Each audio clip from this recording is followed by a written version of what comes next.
It's Easter, and that means it's the time when Christians remember the crucifixion of Jesus and his death on Good Friday, and then him being resurrected on Easter Sunday.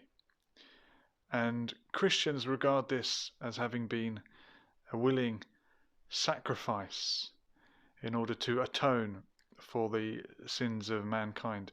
And around 2 billion Christians worldwide regard themselves as followers of Jesus Christ, the Messiah, the Anointed One. And in addition to these 2 billion or so Christians, another billion plus Muslims also revere Jesus and love him and regard him as a prophet. And the Quranic account of the story of Jesus and the crucifixion actually disputes the Christian version of events and states that Jesus was not crucified and was not killed, although it looked like that was what happened and people boasted that they had killed the Messiah, but in actual fact they had not.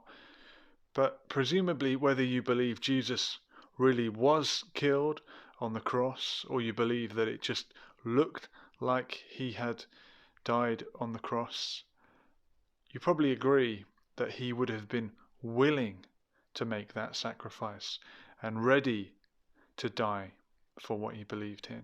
And this is of course reminiscent of the story of Abraham and his son, whichever son you think it was, who was willing to die for what he believed in, willing to be that sacrifice. And it's a common theme that repeats throughout history, and stories in the Quran and in the Bible are parallels to it. And Easter, in the Aramaic language, which was the language that Jesus spoke, the Semitic language that Jesus spoke, is known as Pascha or Pesach, Passover. And Easter always coincides with Passover in the Hebrew calendar, which is why it moves around and is not at the same time every year, although it is usually in April. And it's important to mention at this point that this, of course, is only for the Western Christians, the Roman Catholics and the Protestant denominations who follow the Gregorian calendar, but a huge chunk of the Christian world, the Eastern Orthodox Christians who follow the Julian calendar, which is my favourite calendar, they won't be celebrating Easter this year until the 2nd of May. So it's not Easter for everyone at the moment. So don't count your Easter eggs just yet. But whichever form of Christianity you follow, generally Easter is celebrated in springtime. Now, why might that be?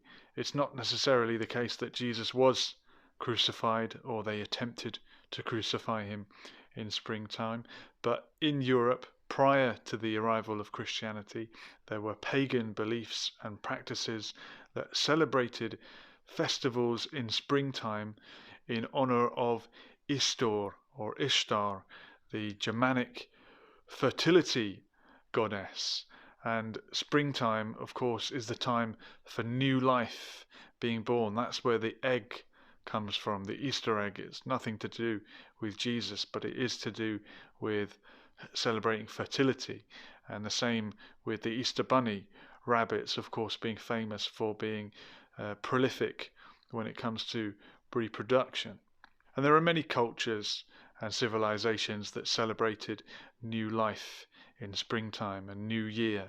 This is when the Iranians have Nowruz, their New Year, literally new day, as springtime is beginning and new life is sprouting up everywhere. And that is what the Christians latched onto, almost a case of cultural appropriation, just as the winter festivals of Yule turned into Christmas. These spring new life, new year festivals were turned into Easter. And this was not the first time that the story of a son of God or a God-man dying and coming back to life within 3 days has been told. There were pagan beliefs that predated the Christian story that are eerily similar to this idea of Jesus being resurrected. That doesn't mean it's either true or not true.